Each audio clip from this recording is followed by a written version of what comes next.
Hello, and welcome to the second mindset module of Series 1. This second entry is all about the concept of doing versus being. Now, with that phrase, those amongst you who are fans of The Simpsons might remember a similar phrase from an episode from the Golden Era in which The Simpsons went to a seminar by the self-help guru Brad Goodman, where he said this. And as soon as you're not a human being, you're a human doing. Then what comes next? A human going. Well, hopefully this time you won't be a human going, as we look at an alternative way to address situations in our lives. So as far as quick definitions go, doing is what you do, as it would suggest, and being is who you are. Now, when these two are out of sync with each other, that's when we just end up doing things that seem popular because they've either been told to us by somebody, or we've read something in an article or a blog post, all in the hope that they'll fix or solve our issue, our goal, our challenge. But we end up either not being asked to see it through, we feel like it's not working and give up quite quickly, or it works for a bit, but then we can't maintain the effort to keep it going. In other words, this is why goals seem good at first, before they eventually fizzle out. What this module will demonstrate is that situations ask you first to update the being before carrying out the doing.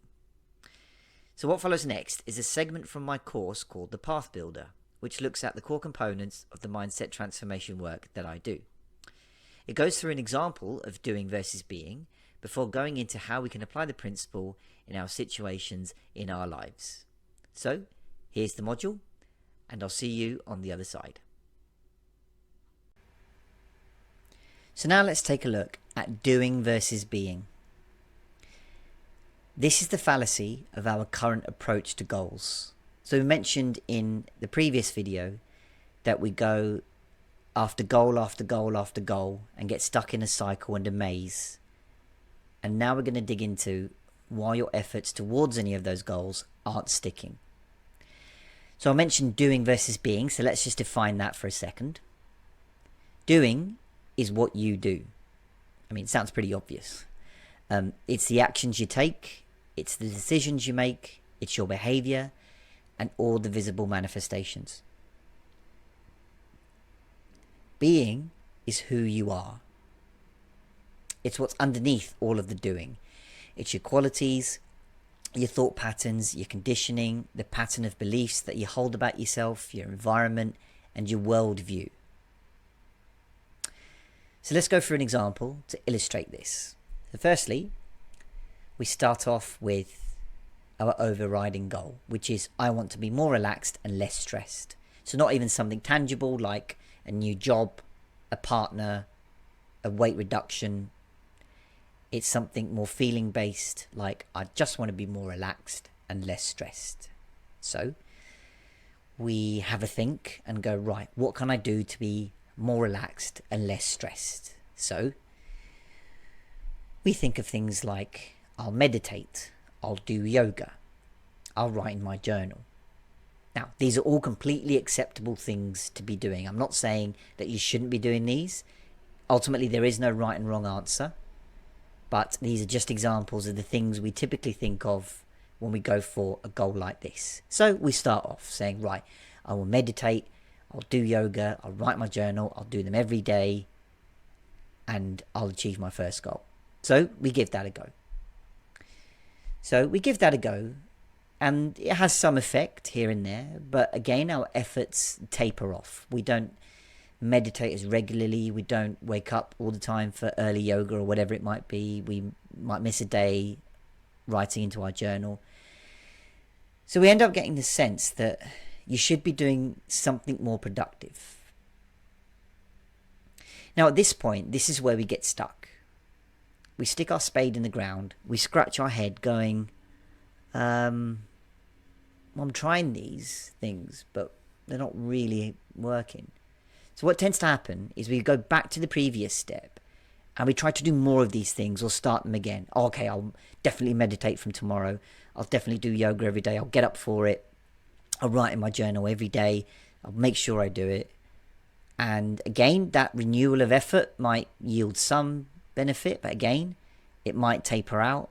And again, you're in that situation going, okay, I'm still not really feeling more relaxed or less stressed. So what's going on?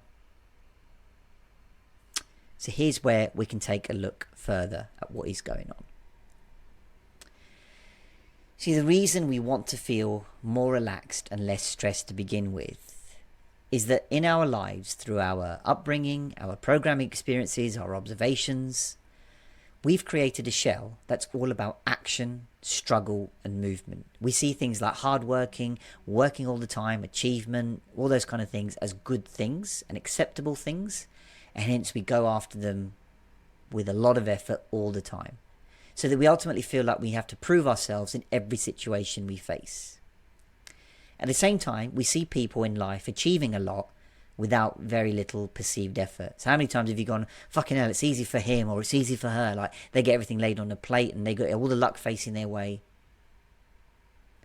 That's essentially our own projection of jealousy that we're putting out.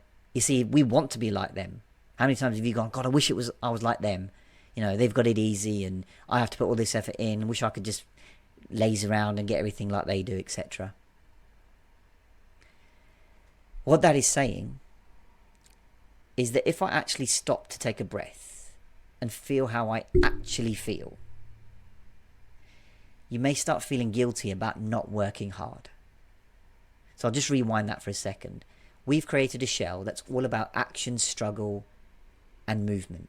We want to feel more relaxed and less stressed, but because of all the effort we're putting in, if we actually stopped a second and go, do you know what, I'm feeling a bit tired, exhausted, stressed out, you might feel guilty about not working hard in the first place. So to avoid that guilt, what do? We keep going on. We continue in the job we hate, the relationship that not getting a lot out of, struggling with our weight, struggling with emotions, because it's all about the struggle on in life. So the doing problem is that we feel stress, we feel fatigue, we feel burnt out, hence we want to be more relaxed and less stressed. But the being problem is our unconscious need to struggle. You see, when we set out to make a change in our lives, we usually attempt it at the doing level. So we try to do new things, or we try to do things differently or more consistently. But in most cases, we haven't updated the being level. So what ends up happening is that we revert back to our old defaults and that the changes don't stick. So it's what we said about falling into repetitive situations and cycles and feeling like there's nothing else we can do. So what can we do to uncover the being solution and making changes stick? Well, it starts with being kind to ourselves. So that includes things like reconnecting with our values and asking ourselves what's important to us and what are we about. It's also about being okay with who you are right now, and also to be okay not knowing how it will be in the future. And that while transforming, it's okay if we don't make rapid progress or we don't feel like we're moving fast. A lot of this work at its heart is not an overnight fix. There is no end point. We will keep working, we will keep making mistakes, we'll continue practicing, but it's all about opening ourselves to these alternatives to get different results than what we're getting now. So this example shows that you can start with something very high level, like literally, I just want to be more relaxed and less stressed. And that by going about things like meditation, yoga, writing a journal, aromatherapy, all these kind of tangible, I guess, popular things may lead to some short-term gain, but you might find yourself back in the same situation again and not really understanding how or why. So this thought process we will walk through together will give you the alternatives and helps build a stronger path to your inner peace. Welcome back. I hope you enjoyed that and found that useful, and that it's given you clues as to how you can re-examine your current situations and step towards changes that stick. So alongside the last module, we've now got an idea of how we process emotions and tackle situations currently. And that involves suppressing emotions for fear that we look bad or learn that it's unacceptable, and then trying out solutions that sound appealing but which ultimately don't last, which all leaves us feeling stuck. Now, we started to mention that accepting what we feel and staying kind to ourselves lets us begin to break these patterns, which we'll refer more to in the second series. For now, I'll leave the final word to Lisa Simpson in the aforementioned episode. No, self-improvement can be achieved, but not with a quick fix. It's a long, arduous journey of personal and spiritual discovery. Now, that's a reminder that yes, this work isn't an overnight instant fix. It requires courage and is a journey, your own journey. So things like doing versus being requires practice and perhaps not getting it right the first couple of times. But it also takes you to getting to ask yourself questions and getting your subconscious on side. The practice and courage will serve you really well and lets you begin to get away from the frustration, disillusionment and confusion you're currently experiencing and feeling, and move towards clarity, appreciation and self-compassion. Till the next module, feel supersonic.